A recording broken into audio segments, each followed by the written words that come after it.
conexión.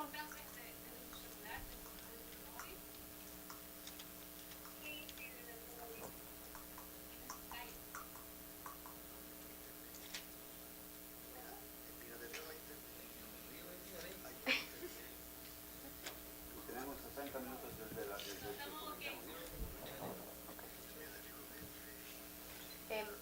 Vanessa, ¿ya estamos ok? ¿Ella nos está escuchando? Ok. Primero, darle las buenas tardes a todos, la bienvenida ya después que tuvimos la comida, y vamos a darle continuación a nuestra conferencia de hoy, Cuba 2013, Realidades y Perspectivas, y en este caso nos toca un tema que indiscutiblemente ha jugado un rol muy importante en los últimos tiempos, que es la economía cubana, y es uno de los temas que indiscutiblemente a todos, sea estando en la diáspora o dentro de Cuba más todavía, es de sumamente importante. Y para este panel tengo el placer de presentarles al coordinador Ted Henke. Ted Henke es presidente de la Asociación para el Estudio de la Economía Cubana y también es profesor asociado en el Departamento de Estudios Latinoamericanos de Baruch College, City University of New York. Ted Henke, te damos la bienvenida y le damos la bienvenida a tu panel de economía, el cual hará un análisis sobre, primero, las reformas económicas recientes, la situación actual, los grupos económicos y la inversión extranjera en Cuba, el rol de los militares dentro de la economía. Y también le damos la bienvenida, que está conectada con nosotros vía Skype, desde la provincia de Pinar del Río, a Karina Galvez Chiu. Karina ha sido miembro del grupo de redactor primero de la revista Vitral y del Centro Cívico Pinareño. También Karina es economista de profesión y ha desarrollado durante su labor en el Centro Cívico de Pinar del Río, impartiendo cursos sobre economía de mercado y preparaciones a la pequeña y mediana empresa. En estos momentos Karina se desempeña como parte del grupo de redacción de la revista digital Convivencia Cuba. Así que, Karina, muchísimas gracias y es un placer para nosotros aquí en México contar con tu participación así vía telefónica. Y adelante, panel. Bueno, para mí, para empezar, es un gran honor compartir este evento con ustedes. Se ha dicho que es un evento entre cubanos, entonces eso para mí es un gran honor, dado que no soy cubano, ser considerado otro cubano entre ustedes.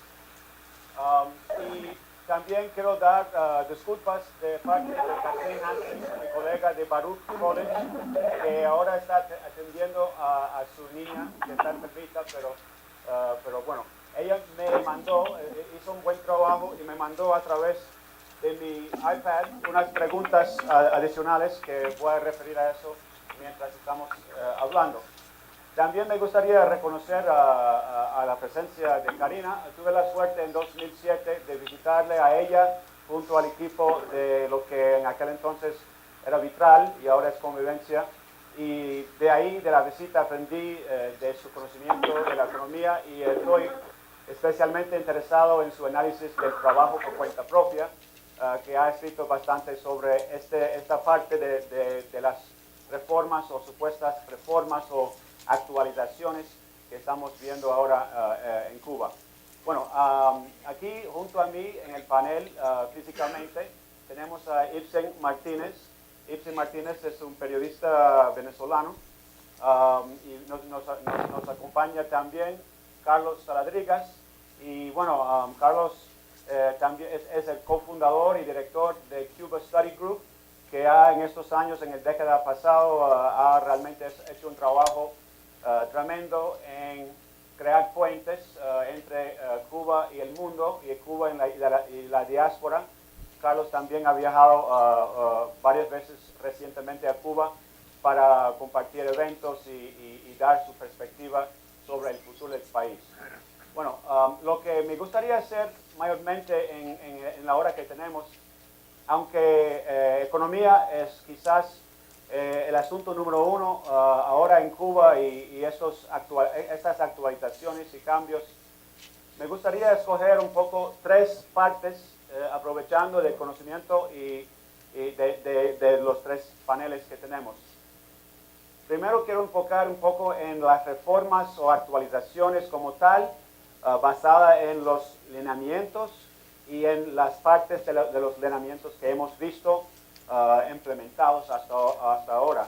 En eso me interesa mucho el conocimiento que tiene Karina y queremos empezar con ella, compartir su conocimiento y su análisis de la profundidad y el éxito hasta ahora de lo que se llama trabajo por cuenta propia. Después de hablar con ella sobre esto y intercambiar, queremos pasar un poco a una vista un poco más global, porque tenemos aquí conocimiento tanto de la perspectiva venezolana y la relación Venezuela-Cuba y cómo esta relación afecta y afectará posiblemente la economía cubana en el futuro. Obviamente, hemos visto ahora hace una semana y media, 2 semanas, una reforma migratoria, la implementación de una nueva ley el 14 de enero, pero todavía no se sabe cuál impacto va a tener y se va a usar, se va a implementar como tal en la ley o se va a hacer un poco más creativo. También queremos saber, especialmente del conocimiento de Carlos,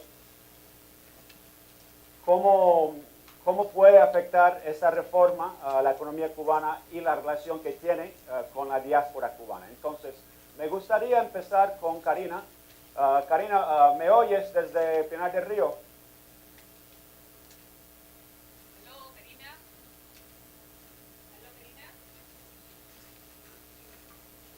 Bueno, vamos a ver si podemos conectarle. Sí, sugiero que siga con el panel de aquí hasta que conectemos. Muy bien. Entonces, esperemos un poco en el trabajo por cuenta propia y vamos a empezar, como es algo reciente, vamos a empezar con Carlos. Me gustaría saber, Carlos, si podías hablar un poco globalmente sobre los cambios económicos y que hasta ahora han hecho han tenido un impacto hacia... ¿Ya está? Bueno. Entonces, Karina, voy a hacerle una pregunta sobre tu análisis y tu entendimiento de cómo ha sido la implementación hasta ahora. Oye, yo no sé si ustedes me escuchan, pero yo no oigo nada de allá para acá. Ok, bueno, entonces te voy a contar y repitan a ver si mejora eso. A ver, Karina, ¿me oyes? Ya tengo mi respuesta.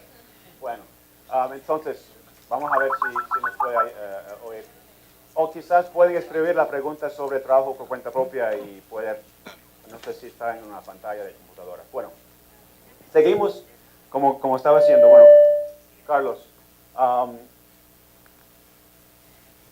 vamos a enfocar en ese cambio migratorio y el impacto que pueda tener en la economía cubana. ¿Cuál es tu análisis del cambio de la ley y de las posibilidades que pueda afectar el desarrollo económico en Cuba en las maneras que sean? Bueno, yo creo que es un cambio que es principalmente con consecuencias políticas, pero que es un cambio que va a tener un impacto enorme dentro de la economía del país y ya lo está teniendo de una forma muy directa. Yo creo que, por ejemplo, hablando del número de pequeñas empresas, ahora la última cifra que yo tengo es que en julio del año 12 ascendían a 392,000 pequeñas empresas ya oficialmente funcionando en Cuba. Y por supuesto, ese es un crecimiento que ha tomado lugar en menos de 3 años o 2 años y medio. O sea que es una tasa, aunque la tasa de crecimiento ha desacelerado, no deja de ser un crecimiento extraordinariamente importante. Muchas de estas pequeñas empresas dependen de sus insumos del exterior. Entonces, ¿de dónde provienen estos insumos? Pues provienen en gran parte de Miami, donde estamos viendo ya el establecimiento de una economía con todas las características de economía fronteriza entre Miami y Cuba. Y estamos viendo también muchos insumos provenientes de Panamá, de Europa, de otras partes. Este es un insumo que viene todo enviado por familiares, amigos, representantes, etcétera, en el exterior, y todo esto está creando un movimiento económico muy importante dentro de la isla. Bueno, me gustaría, si tenemos a Karina, porque eso está conectado muy bien con lo de trabajo por cuenta propia, pero no sé si me oye. Ahora vamos a hacer, el último intento lo vamos a hacer ahora. ¿Sí, no? Muy bien, ok, bueno. Bueno, entonces, Carlos, Karina, habla Ted Henken, ¿me oyes? Se volvió a caer. Karina, ¿me oyes? ¿Oigo? Sí, Karina, habla Ted Henken. Oigo. Muy bien, ¿me oyes? Te voy a hacer una pregunta. Oigo. Esto es imposible. Parece que no me ¿Cómo oyes. es imposible? Oigo. Sí, Karina. Sí, te habla Ted Henken. ¿Me puedes oír?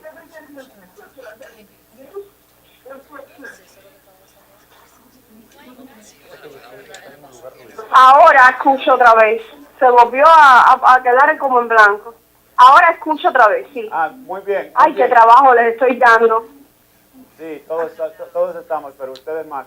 Oye, Karina, te habla Ted Henken. Me gustaría saber tu análisis, evaluación de cómo se ha implementado. No, escucho muy mal. A ver. Bueno, ¿me oyes más claramente ahora? Parece que no. Karina, te habla... Sí. Karina, te habla Ted Henken, ¿me oyes? Ah, sí, ahora sí escucho. Ah, muy bien. Muy bien. Un saludo. Bueno, un gran saludo desde hace unos 6 años que no nos hemos visto, pero sigo leyéndote. Me gustaría, como he leído algunos textos tuyos analizando el trabajo por cuenta propia, me acuerdo de uno que se llamaba Trabajo por cuenta propia de nuevo. Entonces me gustaría saber tu análisis de nuevo de esta nuevo intento de implementar una reforma ligada a los microempresas. ¿Cuál es tu análisis de la ley y de la manera en que se ha implementado hasta ahora? Bueno, sí. Vamos a ver si podemos estar comunicados un rato mayor. Eso es una pregunta interesante porque creo que el gobierno cubano sigue en la misma dinámica de hacer como que hace cambios y no hacer cambios esenciales, pero dar la imagen de cambios. Lo que pasa es que esta vez yo creo que las transformaciones son más importantes que en etapas anteriores, son un poquito más importantes.